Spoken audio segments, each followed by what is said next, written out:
ITV life ఆధ్యాత్మిక channel ప్రేక్షకులకి స్వాగతం. మానస కార్యక్రమానికి సుస్వాగతం. ఈరోజు ఉన్నటువంటి హర్రీ బర్రీ లైఫ్ స్టైల్లో అన్నీ తొందరగా అయిపోవాలి అనుకున్న వెంటనే కొన్ని సంవత్సరాలు అయిపోయిన వెంటనే దాంట్లో ఎంతో సక్సెస్ రావాలి. ఒక ప్రాజెక్ట్ లేదా టాస్క్ స్టార్ట్ చేసామో అది తొందరగా సక్సెస్ అవ్వాలి.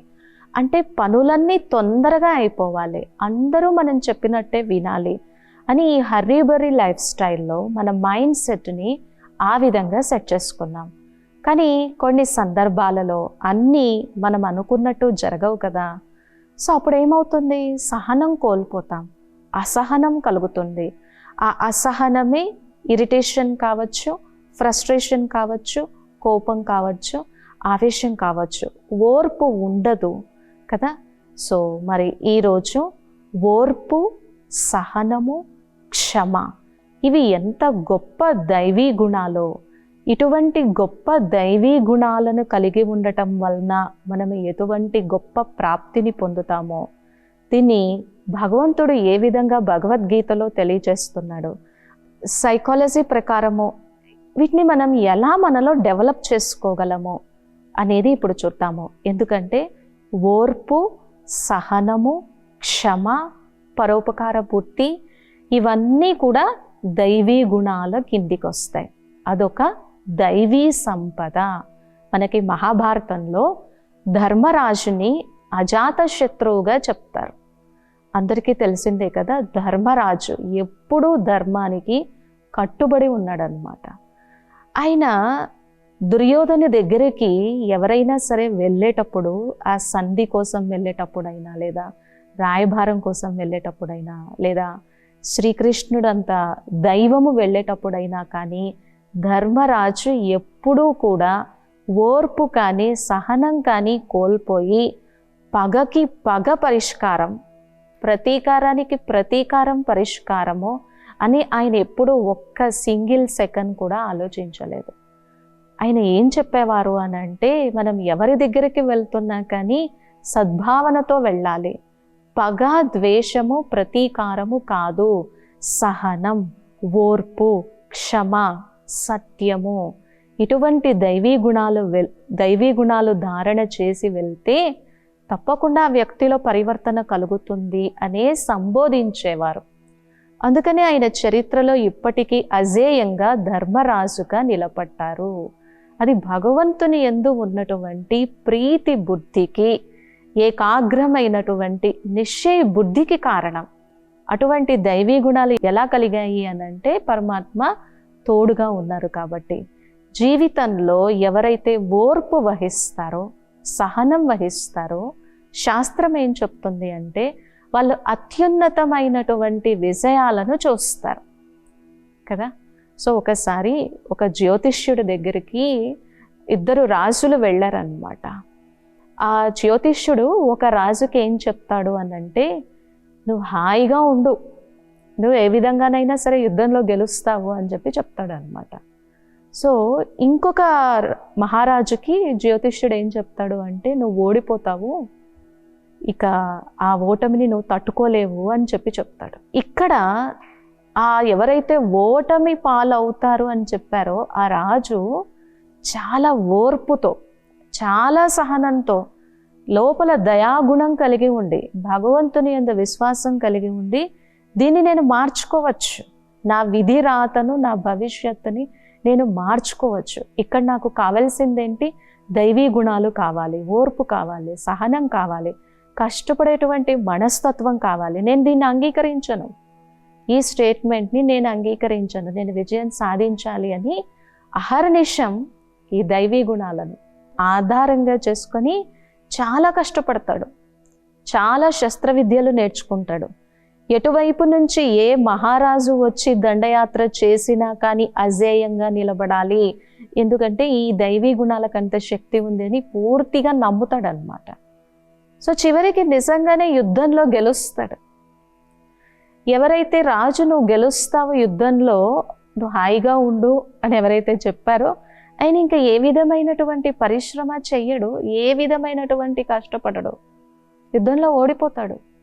అప్పుడు మళ్ళీ తర్వాత జ్యోతిష్యుడి దగ్గరికి వెళ్తే అప్పుడు ఆయన ఏం చెప్తారు అని అంటే, నేను నీ భవిష్యత్తుని చెప్పాను, కానీ ఆ భవిష్యత్తుని నీవు నిజం చేసుకోవడానికి, ఆ కలను నువ్వు సాకారం చేసుకోవడానికి నిరంతరం కష్టపడాలి.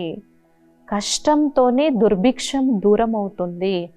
ఓర్పు సహనం పట్టినటువంటి వాళ్ళు ఎన్నో విషయాలని పొందుతారు అని తెలియచేయడం అవుతుందన్నమాట. అంటే ఈ దైవీ గుణాలు కలిగినటువంటి వారు ఒక దీర్ఘకాలిక లక్ష్యాన్ని దృష్టిలో ఉంచుకొని చూస్తూ సహనంతో ఉంటూ దీన్ని సాధించగలరు. అందుకనే శాస్త్రం ఎలా అంటుందంటే, సహనం సర్వ దుఃఖానాం అప్రతీకారపూర్వకం చింతా విలాపరహితం స్వాం తితిక్ష నిగద్యతే అని చెప్తుంది. అంటే దుఃఖం వచ్చినప్పుడు బాధకి గురి కాకుండా ఎవరు కొద్దిగా ఓర్పు వహిస్తారో, కొద్దిగా సహిస్తారో, కొద్దిగా తట్టుకొని నిలబడగలుగుతారో, కొద్దిగా దైవీ గుణాన్ని స్వయంలో ధారణ చేస్తారో అటువంటి వారు అన్ని దుఃఖాలను సమాప్తి చేసుకుంటారు. కానీ సహనానికి ఆపోజిట్ అయినటువంటి అసహనం కలిగిందనుకోండి, దుఃఖం ఇంకా ఎక్కువ అవుతుంది, బాధ ఇంకా ఎక్కువ అవుతుంది, చింత ఇంకా ఎక్కువ అవుతుంది, ఒత్తిడికి ఇంకా ఎక్కువ గురి అవుతాం. కావున సహనం సర్వ దుఃఖానాం అప్రతీకారపూర్వకం అంటే కొన్నిసార్లు మన జీవితంలో మనల్ని ఎవరైనా నిందించే వ్యక్తులు కానీ, మోసం చేసేటువంటి వ్యక్తులు కానీ ఎదురైనప్పుడు సహనం కోల్పోతాము. కానీ ఇక్కడ శాస్త్రం ఏం చెప్తుంది అంటే, పగకి పగ కాదు, ప్రతీకారానికి ప్రతీక కాదు, అలాగని వాళ్ళ మీద మళ్ళీ ఇది చేయడం అని కాదు. నీ లక్ష్యం వైపు, నీ గమ్యం వైపు నువ్వు వెళ్ళిపోతూ ఉండు. ఏ ప్రతీకార పగద్వేషాలకి గురి కాకుండా చింత విలాపరహితం, ఎటువంటి చింతకి గురి కాకుండా నిశ్చింతగా ఉండగలిగేటువంటి స్థితిని ఈ సహనం ఇస్తుంది. దాన్నే తితిక్ష అని శాస్త్రం చెప్తుంది. సహనం సర్వ దుఃఖానాం చింతా విలాపరహితం. ఇక చింత కోసం చెప్పే పనే లేదు కదా ఈరోజు. ఎన్ని రకాల చింతలు, పిల్లలు మాట వినట్లేదనే చింత, ఉద్యోగానికి ఏమవుతుందో అనే చింత, ఆరోగ్యం కోసం చింత, రేపటి రోజు నన్ను ఎవరు చూసుకుంటారో అనేటువంటి చింత. ఇటువంటి చింతలన్నింటినీ కూడా నువ్వు క్రాస్ చేసి అధిగమించి నిశ్చింతగా ఉండగలవు. అటువంటి స్థితి నీకు ఈ సహనం వలన కలుగుతుంది అని ఇక్కడ చెప్తున్నారు. సహనం సర్వ దుఃఖానాం అప్రతీకారపూర్వకం చింతా విలాపరహితం తితిక్షా స్థితి. అది సహనం వలన కలుగుతుంది. అవునా కాదా? నిజంగా మనం నలుగురి మధ్యలో ఉన్నాము, చాలా చక్కగా హాయిగా ఆనందంగా మాట్లాడుకుంటున్నాము, ప్రశాంతంగా ఉన్నాము. ఎవరైనా మనల్ని పరిహాస్యం చేశారు, హేళన చేశారు, అపహాస్యం చేసి మాట్లాడుతున్నారు, విమర్శించి మాట్లాడుతున్నారు. అప్పుడు మనకు అక్కడ ఏం కావాలి? మనం కొద్దిగా సహనాన్ని కోల్పోయామనుకోండి, కోపం వస్తుంది, ఆవేశం వస్తుంది, తగాదాకి గురి చేస్తాము, వాగ్వివాదాలు వచ్చేస్తాయి. ఆ సమయంలో కానీ మనం కొద్దిగా సహనం వహించామనుకోండి, ఆ నెగిటివ్ ఎమోషన్స్కి దేనికి కూడా గురి కాకుండా మన మనోస్థితిని మనం చాలా చక్కగా చేసుకోగలం. సంబంధాలు మధురంగా ఉంటాయి. ఈరోజు ఎప్పుడూ లేనంతగా మన భారతీయ వ్యవస్థలో మనం ఏం చూస్తున్నామో, ఎంతో డైవర్స్ చూస్తున్నాము, ఎన్నో రకాల డైవర్స్ కేసులు చూస్తున్నాం. ఎందుకు డైవర్స్ కేసులు చూస్తూ ఉన్నాము? నిజంగా జీవితాన్ని ఒక సుదీర్ఘమైనటువంటి ఒక చక్కటి భావంతో మనం చూడలేకపోతున్నాం. చిన్న చిన్న విషయాలకే కోపంలోకి వస్తున్నాం, ఆవేశంలోకి వస్తున్నాం. నువ్వెంతంటే నువ్వెంత అనుకుంటున్నాము, నువ్వెంత సంపాదిస్తున్నావు, నేనెంత సంపాదిస్తున్నాను అనుకుంటున్నాం. సో ఇక్కడ చిన్న చిన్న విషయాలకి అడ్జస్ట్ అవ్వలేక, సర్దుకునేటువంటి శక్తి లేక, ఓర్పు వహించలేక, సహించలేక, ఇముడ్చుకోలేక, ప్రేమ లేకపోవడం వలన ఎంతో గొప్ప జీవితాన్ని కూడా మనం ఆలోచించకుండా డైవర్స్ కేసెస్ అన్నీ కూడా పెరిగిపోతూ ఉన్నాయి. అందుకనే సహనం అనేది చాలా అవసరం. సహనం లేకపోతే సంబంధాలలో ఆత్మీయత ఉండదు, మాధుర్యం ఉండదు, గొడవలకి తగాదాలకి గురి అవుతాము. సహనము లేకపోతే తొందరగా కోపంలోకి వస్తాము, ఆవేశంలోకి వచ్చేస్తాము. క్షణిక ఆవేశానికి గురైన తర్వాత విక్టిమ్ ఫీలింగ్ క్రియేట్ చేసుకుంటాం. ఆ ఒక్క క్షణం కానీ నేను పాస్ బటన్ నొక్కి సహనం వహించి ఉంటే ఈ రోజు ఇంత గిల్టీ ఫీలింగ్ క్రియేట్ చేసి ఇంత బాధపడాల్సినటువంటి అవసరం లేదే, ఇంత వెంటనే నేను ఆ రోజు కోప్పడ్డాను, ఆవేశానికి లోనయ్యాను, ఎంతో ఇరిటేషన్కి గురి అయ్యాను అని బాధపడుతూ ఉంటాము. కాబట్టి సంబంధాలు మెరుగుపడతాయి, ఆరోగ్యం బాగుంటుంది, అలాగే మన మనస్సు స్థిరంగా ఉంటుంది, ఎక్కువ చంచలం కాదు, బుద్ధి స్థిరంగా ఉంటుంది. తద్వారా మనం ఎప్పుడు కూడా మంచి కర్మలు చేయగలము. ఆత్మ జ్ఞానం వినడానికి కావలసినటువంటి స్థితి, సుముఖత మనలో కలుగుతుంది. కాబట్టి ఓర్పు, సహనము, తర్వాత క్షమాగుణం. ఇక క్షమాగుణం కోసం మనం చెప్పక్కర్లేదు కదా. ఎవరైనా మనల్ని ఏదైనా ఒక చిన్న మాట అన్నా, ఎప్పుడైనా అవమానించినా అందరి మీద మనం పగ, ద్వేషం, ప్రతీకారం లేకుండా ఫర్గెట్ అండ్ ఫర్గివ్. ఇది మన కోసం, మన మనోస్థితి కోసం. ఎందుకంటే క్షమ బలహీనత కాదు, సహనము బలహీనత కాదు, ఇవి గొప్ప అంతర్గత శక్తులు. అలాగని అధర్మాన్ని సహించాలి అని, అన్యాయాన్ని సహించమని కాదు. అధర్మం కలిగినప్పుడు, అన్యాయం కలిగినప్పుడు ధైర్యంగా ఎదుర్కొని నిలబడగలిగి శాంతపూర్వకంగా అధికార భావనతో మనం దాన్ని ధైర్యంగా ఎదుర్కొని నిలబడచ్చు కదా. ఇక్కడ క్షమ అనేటువంటిది చాలా అంటే చాలా గొప్ప గుణం. ఎదుటి వ్యక్తిని మనం ఇక్కడ క్షమిస్తున్నాము అంటే మన మనస్సులో ఎటువంటి నెగిటివ్ ఫీలింగ్ లేకుండా ఉంటాము. కాబట్టి క్షమ అనేది ఒక గొప్ప దైవీ గుణం. క్షమ అనేది ఆత్మ యొక్క స్వధర్మం. క్షమ అనేది ఒక యజ్ఞం. క్షమ అనేది ఒక గొప్ప మానసిక అంతర్గతమైనటువంటి శక్తి. మరి ఓర్పు, సహనము, క్షమ, ఈ దైవీ గుణాల కోసము ఏ విధంగా వాటిని ధారణ చేయాలి, భగవంతుడు ఏం చెప్తున్నారు అనేది ఇప్పుడు మనము శ్రీమద్ భగవద్గీత ప్రకారం చూద్దామన్నమాట. ఇది మనకి భగవద్గీత 2వ అధ్యాయంలో వస్తుంది. మాత్రా స్పర్శాస్తు కౌంతేయ శీతోష్ణ సుఖ దుఃఖదాః ఆగమపాయినో నిత్యాః తాం స్థితిక్షస్వ భారత. తితిక్ష అంటే జీవితంలో ఓ అర్జున, సుఖం ఉంటుంది, దుఃఖం ఉంటుంది, లాభ నష్టాలు ఉంటాయి, అలాగే ఎండ ఉంటుంది, వేడి ఉంటుంది, చలి ఉంటుంది. ఈ ప్రకృతి ఆ ప్రకృతికి కనెక్ట్ అయిపోయి ఎన్నింటినో ఎదుర్కోవలసి వస్తుంది. మాత్ర స్పర్శాస్తు కౌంతేయ శీతోష్ణ సుఖ దుఃఖదాః ఆగమపాయినో నిత్యాః తాం స్థితిక్షస్వ భారత. అంటే ఇక్కడ మనం ఎప్పుడైనా సరే ఒక గొప్ప లక్ష్యం పెట్టుకున్నప్పుడు, మన జీవితంలో ఉన్నత లక్ష్యాన్ని మనం సాధించాలి అనుకున్నప్పుడు, ఈ ప్రకృతి ఆ ప్రకృతితో కనెక్ట్ అయి ఉంది కాబట్టి ఎండని తట్టుకోవలసి ఉంటుంది, వేడిని తట్టుకోవలసి ఉంటుంది, చలిని తట్టుకోవలసి ఉంటుంది, కొన్ని అనారోగ్య సమస్యలు వస్తాయి. ఎందుకంటే ఈ శరీరము పంచతత్వాలతో తయారైంది, ఇది పాంచభౌతికమైనది. రుచి, వాసన, స్పర్శ, వినికిడి, వీటన్నింటి ధర్మాలు కలిగి ఉన్నటువంటి శరీరం ఇది ప్రకృతితో కనెక్ట్ అయినప్పుడు మాత్ర స్పర్శాస్తు కౌంతేయ శీతోష్ణ సుఖ దుఃఖదాః. సుఖం వస్తుంది, వెళ్ళిపోతుంది, అలాగే దుఃఖం వస్తుంది, వెళ్ళిపోతుంది. ఏది కూడా శాశ్వతం కాదు. మరి ఇటువంటి పరిస్థితులన్నింటిలో, అంటే ప్రతికూల పరిస్థితులు ఉన్నా, అనుకూల పరిస్థితులు ఉన్నా, వాతావరణం అనుకూలంగా ఉన్నా లేకపోయినా, సుఖ దుఃఖాలలో అయినా సరే తితిక్ష, వీటన్నింటినీ సహించి ధైర్యంగా ఎదుర్కొని నిలబడగలిగినటువంటి మానసిక ప్రశాంతతతో కూడినటువంటి సహన శక్తిని మనలో మనము ధారణ చేయాలి. అదే మాత్ర స్పర్శాస్తు కౌంతేయ శీతోష్ణ సుఖ దుఃఖదాః ఆగమపాయినో నిత్యాః తాం తితిక్షస్వ భారత. స్వయంగా భగవంతుడే మనకి ఈ తితిక్ష, సహనం యొక్క గుణాన్ని కలిగి ఉండమని చెప్తున్నారన్నమాట. సో మరి మన జీవితంలో మనము ఓర్పు, సహనము, క్షమ, ఇటువంటి దైవీ గుణాలు కలిగి ఉండాలి అన్నప్పుడు మనం సైకలాజికల్గా ఎలా దీన్ని మనము ట్యూన్ చేసుకోవాలి, ఎలాగ మన మైండ్ని మనము ఇది చేసుకోవాలి అని అంటే, జనరల్గా ఏమవుతుంది అని అంటే, ఈ ఓర్పు కానీ సహనం కానీ ఇటువంటి గుణాలు లేకపోతే ఏదైనా ఒక పరిస్థితి వచ్చిన వెంటనే మనం ఏమవుతాము, రియాక్ట్ అవుతాం.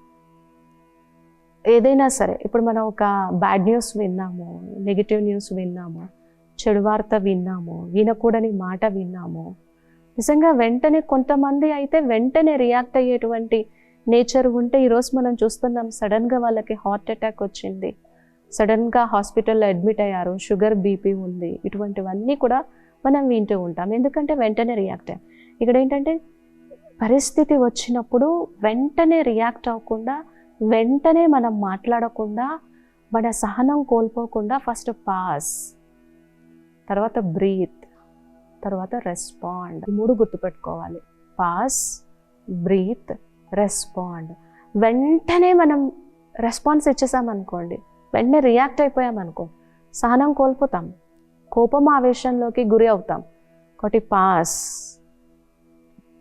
ఓకే, తర్వాత బ్రీత్, తర్వాత రెస్పాండ్. ఈ 3 కానీ మనం గుర్తుపెట్టుకున్నాం అనుకోండి, పరిస్థితి వచ్చినప్పుడు కొంచెం ఆలోచిస్తాం. ఆలోచిస్తూ ఆలోచిస్తూ ఆలోచిస్తూ మన దృష్టికోణము సమస్య వైపు కాకుండా సమాధానం వైపుకు వెళ్తాం. కాబట్టి ఇవి మనకి బాగా ఉపయోగపడతాయి. బాగా కోపం కలిగింది, అసహనం ఉంది, వెంటనే మన శ్వాస మీద, మన ఆలోచనల మీద, మన మనస్సు మీద మనం దృష్టి పెట్టి, ఇప్పుడు నేను ఎందుకు ఇంత కోపంగా ఉన్నాను, ఇప్పుడు నేను ఎందుకు ఇంత అశాంతంగా ఉన్నాను, ఇది నెగిటివ్ ఎమోషన్ మాత్రమే, నేను కాదు. నా స్వరూపం శాంత స్వరూపం, నా స్వరూపం ఆనంద స్వరూపం, నా స్వరూపం ప్రేమ స్వరూపం.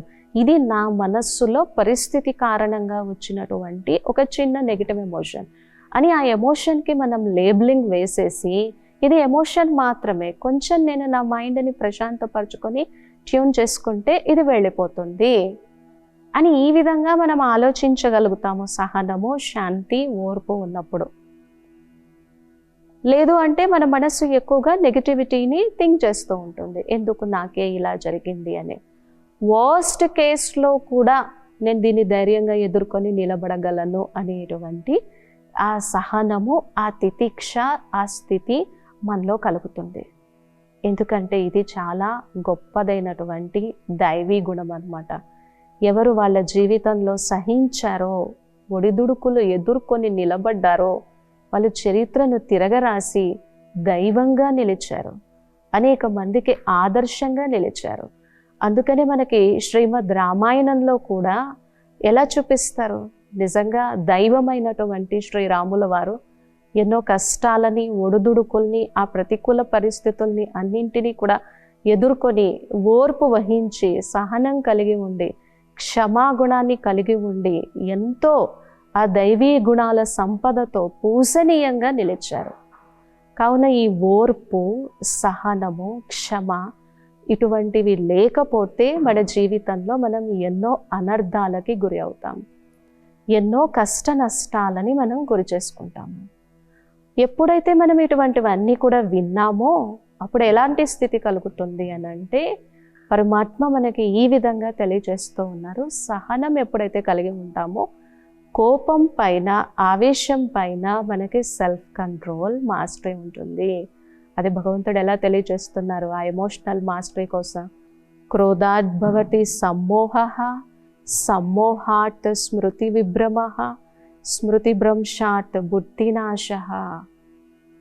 కోపంలోకి వచ్చేసామనుకోండి, క్రోధాత్ భవతి సమ్మోహః, అసలు మనం ఎవరమో, మన స్వరూపం ఏంటో, మన శక్తి ఏంటో, మనలో ఎన్ని దైవీ గుణాలు ఉన్నాయో, మనలో ఎంత శాంత స్వభావం ఉందో, మనం ఎంత ఈ పరిస్థితిని ట్యాకిల్ చేసి ధైర్యంగా ఎదుర్కొని నిలబడగలమో, అన్నింటినీ ఈ కోపము అనేటువంటి ఆవేశము, కోపము అనేటువంటి వికారము, కోపము అనేటువంటి నెగిటివ్ ఎమోషన్ కప్పివేస్తుంది.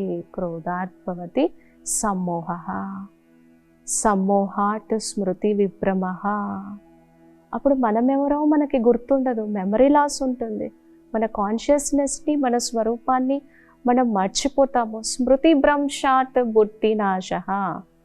మంచి నిర్ణయం తీసుకోవలసినటువంటి మన మనస్సు కానీ, మన బుద్ధి కానీ, ఇప్పుడు నేను అనవసరంగా ఓర్పు, సహనం కోల్పోయి భావోద్వేగానికి గురి కాకూడదు, నేను ఇక్కడ ప్రశాంత చిత్తంతో వ్యవహరించాలి అని చెప్పాల్సినటువంటి, మంచి నిర్ణయం తీసుకోవలసినటువంటి మన బుద్ధి కూడా ఇక పనిచేయదు.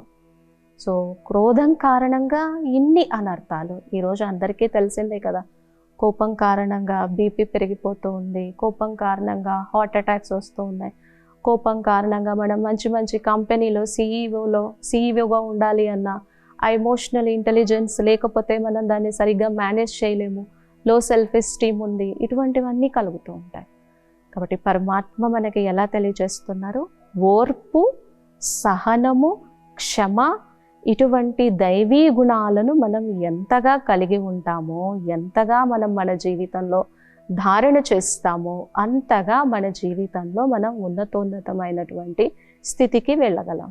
ఈరోజు మనం ట్రాఫిక్ జామ్లో మనం ఖచ్చితంగా మార్నింగ్ 10 o'clockకి ప్రాజెక్ట్ టీంలో మనం అటెండ్ అయ్యేది ఉంది. చాలా ముఖ్యమైనటువంటి మీటింగ్, కానీ ట్రాఫిక్ జామ్లో స్ట్రక్ అయిపోయాం అనుకోండి, అప్పుడు మనం సహనం కోల్పోయాం అనుకోండి, ఇరిటేషన్, ఫ్రస్ట్రేషన్ అనేటువంటి నెగిటివ్ ఎమోషన్స్ క్రియేట్ చేసాం అనుకోండి, మనం కంపెనీ కానీ లేదా ఆఫీస్కి కానీ వెళ్ళిన తర్వాత ఆ ప్రాజెక్టుని మనం చాలా చక్కగా డీల్ చేయడానికి కావలసినటువంటి స్కిల్స్ కానీ, లేకపోతే ఆ టాలెంట్ కానీ, ఆ ఇంటెలిజెన్స్ కానీ, అవన్నీ కూడా మనం మర్చిపోతాం.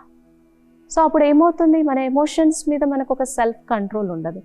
ఎప్పుడైతే మనం కోపంలోకి వస్తామో, ఆవేశంలోకి వస్తామో, సహనాన్ని కోల్పోతామో, ఓర్పు వహించమో, ఎన్నో రకాల అనర్థాలకి గురి అవుతాము. కావున ఓర్పు, సహనము, క్షమ, ఈ దైవీ గుణాలు మన జీవితాన్ని ఎంతో ఉన్నతంగా తయారు చేస్తాయి.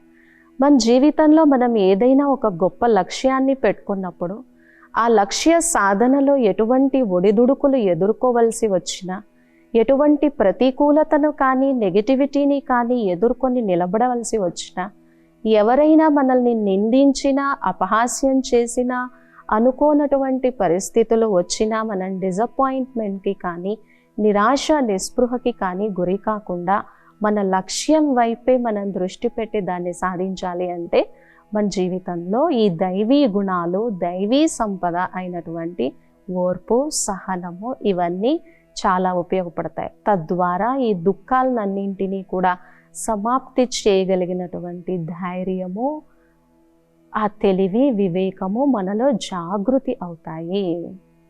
కావున ఈరోజు మనము ఓర్పు, సహనము, క్షమ ఇవన్నీ కలిగి ఉండడం వలన మన సంబంధాలలో ఎంత మాధుర్యం ఉంటుంది, క్షణిక కోపావేశానికి గురి కాకుండా మన జీవితాన్ని మనం ఎంత చక్కగా ఆనందంగా, ప్రశాంతంగా, నిర్భయంగా, నిశ్చింతగా, నిర్విఘ్నంగా చేసుకోగలము అనేది శ్రీమద్ భగవద్గీత అనుసారము ఒక చక్కటి దివ్య అంశాన్ని చూసాము. మరొక దివ్య అంశంతో తర్వాత ఎపిసోడ్లో కలుద్దాం. ఓం శాంతి.